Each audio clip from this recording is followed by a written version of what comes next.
कहा मैं अपनी बेटी का पाणिग्रहण संस्कार करने के लिए आपके पास लाया हूँ। करदम जी कहता शादी तो करूंगा पर मेरी भी शर्त है। शर्त क्या है? तुम्हारी बेटी से संतान पैदा होते ही मैं संन्यास लेके चला जाऊंगा। करदम जी ने कहा, मनोज जी बोले देवभूति देख ले, अभी शादी तो हुई नहीं, ये तो पहले से ही महात्मा बनने की कोशिश कर रहे हैं। और भैया बनना अलग होता है और होना अलग होता है। हम तो सब बनते हैं। जब कथा करवे आमता ना पहले 12 बजे पंडाल में तो बनेगी तो आमता सब, और 4 बजे बाद उतर के सब फिर बिगड़ जाता है। पहले ही ड्रेस में आ जाता है। जो चीज बनती है वो बिगड़ती है। तो बनना ऊपर से होता है और होना अंदर से होता है। होना तो वही का हो जिसका ही होता है जिसके ऊपर ठाकुर जी की कृपा होती है। ठाकुर जी की कृपा होती है उसका होना होता है। बनना तो सभी लोग जानते हैं।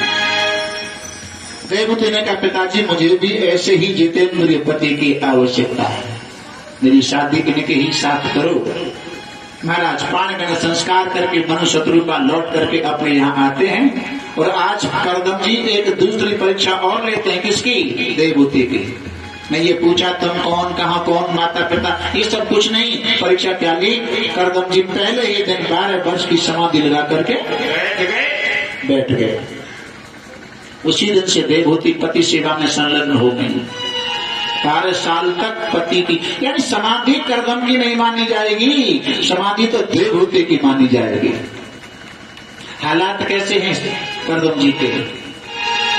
जिनकी लंबी लंबी जटाएं सुनहरी अखियां, जिनकी लंबी लंबी जटाएं सुनहरी अखियां, उनकी लंबी लंबी जटाएं सुनहरी अखियां, जिनके लंबे लंबे हाथों में भजन माला, इनके लंबे लंबे हाथों में भजन माला, इनके लंबे लंबे हाथों में भजन माला, इनके पीछे पीछे बोल धीरे पतिया, इनके पीछे पीछे बोल धीरे पतिया, इनके धीरे धीरे बोल मीठी पतिया, इनके पीछे पीछे बोल मीठी पतिया, इनके लंबे लंबे जटाएं सुनहरी अखियां, इनके लंबे लंबे जटाएं सुनहरी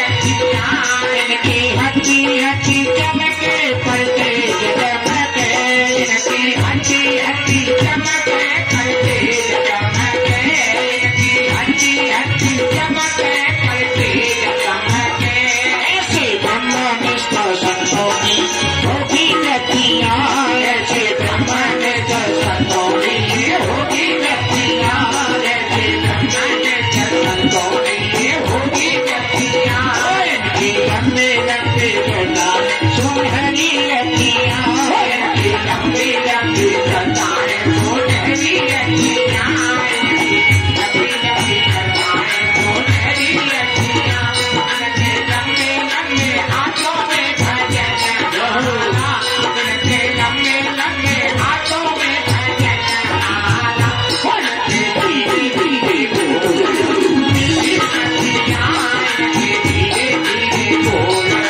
मीठी पतिया, इनकी लंबी लंबी जटाएं सुनहरी अखियां, इनकी लंबी लंबी जटाएं सुनहरी अखियां। 12 साल तक देवभूति ने पति सेवा की और 12 साल के बाद में समाधि से जागे तो देवभूति को देखा तो हाँ 12 साल पहले मेरे माता पिता आपके चरणों की सेविका बनाकर मुझे गए, महाराज आपके चरणों की दासी हूँ। क्या कहा करदम ने? तुष्टो हम अभिमान सुस्त्रिया परमया पर्याच भक्तया, तुष्टो अहम माने में तुष्ट माने संतुष्ट, देवभूति में तुमसे बड़ा संतुष्ट हूँ, बड़ा प्रसन्न हूँ। तुमने पति सेवा करके संसार के सारे सुखों को जीत लिया है। आज देवभूति का हाथ पकड़ करके कुटिया के दरवाजे पर खड़ा किया ऊपर जब देखा चिड़ियाओं के घोंसले बने हैं कुटिया में, नीचे देखा पूरी कुटिया में बिल ही बिल है। एक कंबल का आसन छोटा सा लगा है। देवहूति ने पूछा, प्राणनाथ झोपड़ी में इन घोंसलों में कौन रहता है? बोले चिड़ियाएं रहती हैं। नीचे इन बिलों में कौन रहता है? बोले किसी में सर्प रहता है, किसी में चूहा रहता है, किसी में मेंढक रहता है। बोले सब में ये रहता है, पर आप कहाँ रहते हो? कहा, देवहूति जो कुटिया के कोने में 1.5 फीट का कंबल का आसन लगा है वही मेरी सारी दुनिया है। जय हो। 1.5 फीट के आसन को करदम जी सारी दुनिया बता रहे हैं। और माफ करना, ट्रस्टियों में आपस में झगड़ा होता है। ट्रस्ट का मालिक मैं हूँ या ट्रस्ट का मालिक मैं हूँ। दत्तात्रेय के 24 गुरु हैं दत्तात्रेय के, लेकिन वो 24 गुरु गृहस्थ जीवन पर लागू नहीं है, वो संत जीवन पर ही लागू हैं।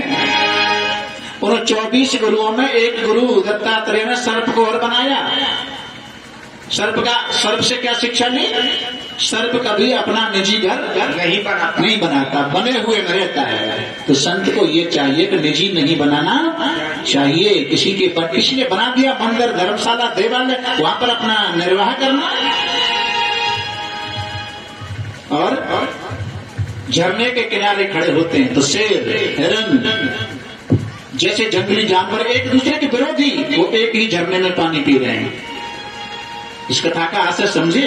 इस कथा का आशय ये है कि ऐसे संत जहाँ रहते हैं, कैसे करदम जैसे जो हिंसक जीव जंतुओं के भाव को भी बदल देते हैं, परिवर्तन ला देते हैं, उनका बैर भाव बदल जाता है, फिर सब में मित्रता होने लग जाती है। तो हमारे रहने से हम जहाँ कहीं रहें उसका लाभ यही हो कि समाज में एकता बन जानी चाहिए। हमारे रहने से फूट नहीं होनी चाहिए। ये करदम जी की कथा ये सिखाती है। आज करदम जी देवहूति से कहते हैं, देवहूति तूने पति सेवा करके संसार के सारे सुखों को जीत लिया है, परम प्रभु चाहे सुवरदान मान। देवहूति ने कहा, प्राणनाथ आप जैसे जितेंद्रिय पति मिल गए और मुझे कुछ पाने की इच्छा नहीं है। लेकिन तपस्या को दांव पर लगाया और करदम जी ने अपने तपस्या के योग बल से एक विमान तैयार किया। और वो विमान ऐसा है जिसमें बैठकर जहाँ जाने की इच्छा हो, ड्राइवर की आवश्यकता नहीं है, विमान वहीं पर लेके जाता है। बैठ जाओ, इच्छा करो, वहीं लेके जाएगा। उस विमान का नाम रखा गया स्वेच्छाचारी विमान। विमान में बैठ करके दोनों भूमंडल की परिक्रमा करते हैं। 49.5 करोड़ योजन का क्षेत्रफल पृथ्वी का माना जाता है। इतने समय में परिक्रमा करके आए कि देवहूति के गर्भ से 9 कन्या पैदा हो गई। महाराज करदम जी ने कहा, देवहूति अब मैं तो संन्यास लेके चला। तो भैया, मेरी बहन बेटी मैया, पिता पुत्र भैया, मुझे लगता है कि ये बात देवहूति ने नहीं कही होगी, लेकिन आज का इंसान जरूर कह सकता है। एक बेटी बाप के सामने अपना एक दर्द बयां करती है। सच बात पूछती हूँ बताना न बाबूजी, छुपाना न बाबूजी, क्या याद मेरी आती नहीं। बेटी पूछ रही है। और कहाँ से लिया? जिस घर जन्म हुआ, जिस दिन जन्म घर में हुआ, मातम सा छाया था। पापा तेरे खुश थे, मुझे माँ ने बताया था। नाम ले ले करके प्यार जताते भी मुझे थे। आते कहीं बाहर से तो बुलाते भी मुझे थे। अब मैं नहीं हूँ तो किसको बुलाते हो बाबूजी, रुलाते हो बाबूजी, क्या याद मेरी आती नहीं। ये बेटी का दर्द है। सारी उम्र खर्चे और पढ़ाई में लगा दी, इतना कमाया उस बात में। दादी बीमार थी तो उसकी दवाई में लगा दी। पढ़ने लगे हम सब तो पढ़ाई में लगा दी। बाकी जो बचा वो मेरी सगाई में लगा। अब किसके लिए इतना कमाते हो बाबूजी, क्या बचाते हो बाबूजी, क्या याद मेरी आती नहीं। सच बात पूछती हूँ बताना न बाबूजी, छुपाना न बाबूजी, क्या याद मेरी आती नहीं।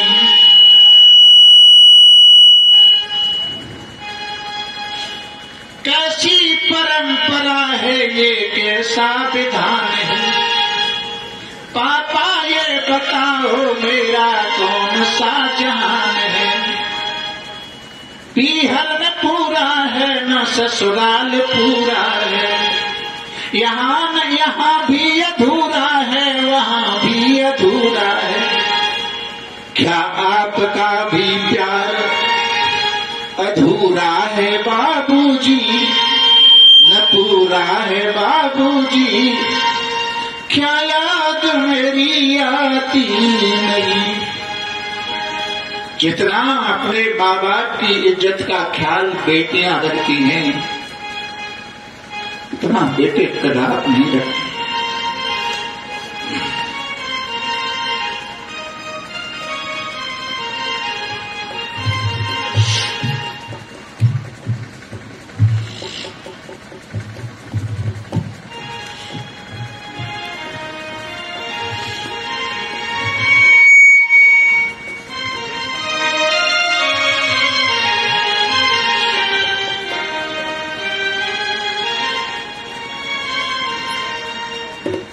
चार बेटे हों एक बेटी हो, पिता का फर्ज बनता है सबको बराबर पढ़ाना लिखाना, नौकरी सर्विस वाला, शादीशुदा। और जब बेटी ससुराल को विदा होकर के चली जाए, चार बेटे बाप को भोजन के लिए तरसा देते हैं। मैं क्यों देने लगा, मुझे क्या दिया है, छोटे वाला खिलाएगा या बांट लो। यानी माँ बाप को बांटने की कोशिश। जब श्रावण का महीना आए, वो बेटी अपने मायके में माँ बाप के पास आती है, फिर खुशलात पूछती है, पापा सब ठीक से पहना है। वो बाप की वाणी काम नहीं करती है, बेटी खुशलात क्या है, तेरे भाई भोजन के लिए परेशान करती है। वो बेटी कहती है ससुराल मेरी कोई बात नहीं मानता, मेरी चलती नहीं है, अगर तुम्हें भैया परेशान करते हैं तो मेरे साथ मेरी ससुराल को चलो। अगर घर वाले 2 रोटी देंगे तो एक मैं खा लूंगी, एक तुम खा लेना। ये तो बेटी का फर्ज है। अगर एक एक रोटी बहनों की तरह भाई खिलाते तो क्या बाप को दुखी होना पड़ता। आज वो करदम जी कहते हैं देवहूति तुम एक साधारण पुत्र की बात कर रही हो, मेरा आशीर्वाद है तुम्हारे कोख में तो साक्षात नारायण भगवान को अवतार लेकर के आना पड़ेगा। जय हो। कपिल भगवान देवहूति माँ के गर्भ में रहते। काल है परम शोभना, भगवान कालातीत है। शीतलमंद सुगंध हवाएं चलती हैं। गर्वस्य हर की प्रार्थना कर जोर सब करने लगे, ऊपर प्रभु तुम आ रहे, भाग्य हम सबके जगे। आइए कृष्णा पधारिए कृष्णा।